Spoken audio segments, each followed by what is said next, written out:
యోగి ఆదిత్యనాథ్ ఉత్తరప్రదేశ్ రాష్ట్ర ముఖ్యమంత్రి, భారతీయ జనతా పార్టీకి చెందిన రాజకీయ నాయకుడు. బీజేపీ నుంచి ఉత్తరప్రదేశ్ గోరఖ్పూర్ నియోజకవర్గం నుంచి ఎన్నికయ్యారు. 2022 ఎన్నికల్లో యూపీలో బీజేపీ గెలుపుకి ఆయన కీలక పాత్ర పోషించారు. మరి యోగి ఆదిత్యనాథ్ రియల్ స్టోరీ ఓసారి చూద్దాం. యోగి ఆదిత్యనాథ్ అసలు పేరు అజయ్ మోహన్ బిష్ట్. 5 జూన్ 1972లో ఆయన పౌరీ గఢ్వాల్ అంటే ప్రస్తుతం ఉన్న ఉత్తరాఖండ్లో జన్మించారు. ఆయన తండ్రి పేరు ఆనంద్ సింగ్ బిష్ట్, తల్లి పేరు సావిత్రిదేవి. రాజ్పుత్ కుటుంబంలో జన్మించారు. ఆయన సైన్స్లో గ్రాడ్యుయేషన్ పూర్తి చేశారు. ఉత్తరాఖండ్లోని శ్రీనగర్లో గల హెచ్ఎన్బి గర్వాల్ యూనివర్సిటీ నుంచి ఆయన ఈ విభాగంలో బ్యాచిలర్స్ డిగ్రీని పూర్తి చేశారు. విద్యార్థిగా ఉన్న సమయంలోనే అనేక ఉద్యమాలు నిర్వహించారు. ఆయన సామాజిక కార్యక్రమాల్లో కూడా పాల్గొన్నారు. 22 ఏళ్ల వయసులో ఉన్నప్పుడు ఆయన తన కుటుంబ జీవితానికి స్వస్తి పలికి సన్యాసాన్ని స్వీకరించారు.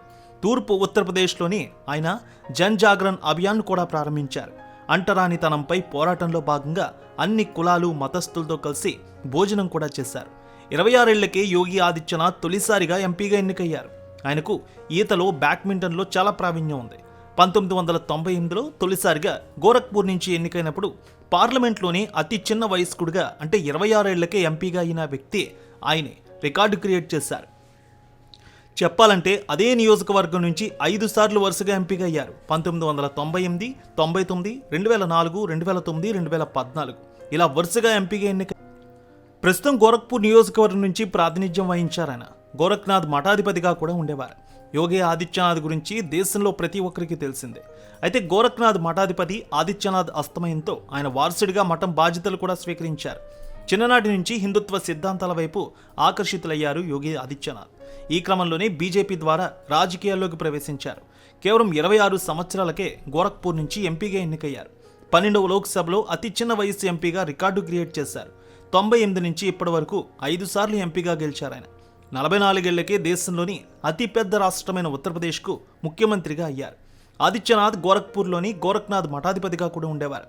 తన గురువు మహంత్ ఆదిత్యనాథ్ స్థానంలో ఆ బాధ్యత ఆ రోజు చేపట్టారు. హిందుత్వ సిద్ధాంతాలను ప్రచారం చేస్తూ యోగిగా మారారు. ఆయన పార్లమెంట్ సభ్యునిగా కన్నా హిందూ అతివాదిగానే ఆయన ఎక్కువగా పాపులర్. ఉత్తరప్రదేశ్ ముఖ్యమంత్రిగా యోగి ఆదిత్యనాథ్ను బీజేపీ ఆనాడు ఎంపిక చేసింది తొలిసారి 18/3/2017 రోజు శనివారం. ఆనాడు పార్టీ ఎమ్మెల్యేలు సీనియర్లతో కేంద్ర మంత్రిగా ఉన్న వెంకయ్యనాయుడు చర్చలు జరిపారు. అయితే అందరూ యోగి ఆదిత్యనాథ్ వైపు మొగ్గు చూపించారు. దీంతో 19వ తేదీన ఆదివారం నాడు ప్రమాణ స్వీకారం చేశారు యోగి ఆదిత్యనాథ్. ఆదిత్యనాథ్ సహా అప్పుడు పలువురు ఈశ్వరుడి పేరునే ప్రమాణం చేశారు. ఉత్తరప్రదేశ్ రాష్ట్రానికి అప్పుడు 21వ ముఖ్యమంత్రిగా ఆయన పనిచేశారు. ఇప్పటి వరకు ఆయన ముఖ్యమంత్రిగా అద్భుతమైన ప్రతిభతో ముందుకు సాగారు. యోగి ఆదిత్యనాథ్ గోరఖ్పూర్ లోక్సభ నియోజకవర్గం 98, 2017 వరకు 5 సార్లు ఎంపీగా గెలుపొంది రికార్డు క్రియేట్ చేశారు ఆ రాష్ట్రంలో. 2017 అసెంబ్లీ ఎన్నికల్లో బీజేపీ అక్కడ విజయం సాధించింది. ఆ పార్టీ అధిష్టానం యోగి ఆదిత్యనాథ్ను సీఎం చేసింది. ఎంపీ పదవికి అప్పుడు రాజీనామా చేసి ఎమ్మెల్సీ హోదాలో సీఎం పదవిలో కొనసాగారు. గతంలో గోరఖ్పూర్ నియోజకవర్గంలో లోక్సభకు పోటీ చేసిన యోగి ఇప్పుడు అక్కడి నుంచి అసెంబ్లీకి పోటీ చేశారు. 2022 ఎన్నికల్లో గోరఖ్పూర్ లోక్సభ, అసెంబ్లీ రెండూ కూడా బీజేపీకి ఎప్పటి నుంచో కంచుకోటలు. అందుకే అక్కడ ప్రజలు కూడా ఆయన్ని గెలుపొందించారు. 1985 నుంచి ఉత్తరప్రదేశ్లో ఏ సీఎం కూడా తన తర్వాతి ఎన్నికల్లో గెలవలేదు. ఇది చరిత్ర. ఇప్పుడు ఆ రికార్డును కూడా యోగి తిరగరాశారు. 15 ఏళ్ల తర్వాత ఓ ఎమ్మెల్యే ముఖ్యమంత్రి పీఠాన్ని అధిష్ఠించనున్నారు. ఉత్తరప్రదేశ్లో గత 15 ఏళ్లుగా శాసన మండలి ద్వారానే ముఖ్యమంత్రి అవుతూ ఉన్నారు. 2007లో చూసుకుంటే మాయావతి, 2012లో చూసుకుంటే అఖిలేష్ యాదవ్, ఆ తర్వాత 2017లో కూడా యోగి ఆదిత్యనాథ్ అలాగే ముఖ్యమంత్రి అయ్యారు. ఇక ఉత్తరప్రదేశ్ రాజకీయాల్లో నోయిడాకు వెళ్లిన ఏ ముఖ్యమంత్రి కూడా మళ్ళీ అధికారంలోకి రాలేదు. ఈ మూఢనమ్మకాల భయం నేతల్లో ఎంతగా ఉంది. ముఖ్యమంత్రిగా ఉన్నప్పుడు ఒక్కసారి కూడా చాలామంది ఇలా వెళ్ళేవారు కాదు. అఖిలేష్ యాదవ్ కూడా నోయిడాకు వెళ్ళలేదు. అఖిలేష్తో పాటుగా ములాయం సింగ్ యాదవ్, ఎన్డీ తివారీ, కళ్యాణ్ సింగ్, రాజ్నాథ్ సింగ్ వంటి నేతలు కూడా నోయిడా పర్యటనకు దూరంగానే ఉండేవారు.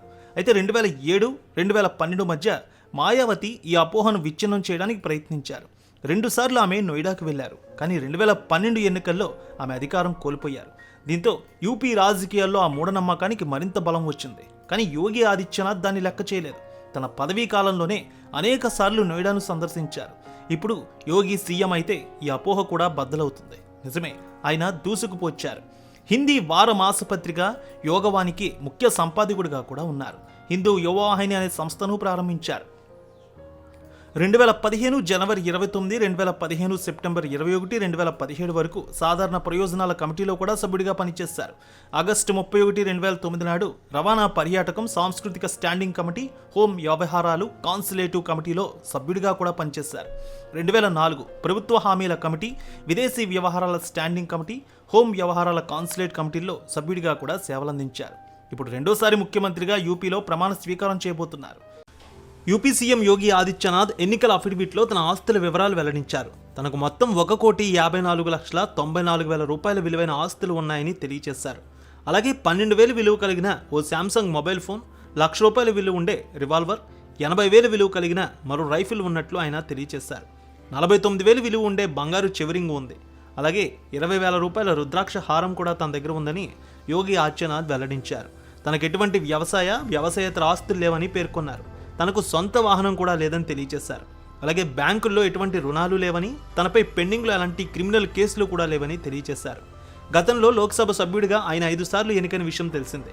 తొలిసారి అసెంబ్లీ స్థానం నుంచి ఆయన పోటీ చేస్తున్నారు. గోరఖ్పూర్ శాసనసభ స్థానం నుంచి ఆయన నామినేషన్ వేశారు. ఇక సమాజ్వాదీ పార్టీ అధినేత అఖిలేష్ యాదవ్ తనకు 17.5 కోట్ల రూపాయల విలువైన ఆస్తులు ఉన్నాయని ఇటీవల ఎన్నికల అఫిడవిట్లో కూడా పేర్కొన్నారు. మొత్తానికి యోగి ఆదిత్యనాథ్ ఆస్తులు చూసి చాలామంది షాక్ అవుతున్నారు. దాదాపు కోట్ల రూపాయల ఆస్తులు ఆయనకు ఉంటాయని అనుకున్నాం, కానీ చాలా తక్కువ ఆస్తులు మాత్రమే ఉన్నాయని సోషల్ మీడియా వేదికగా కామెంట్లు కూడా చేస్తున్నారు.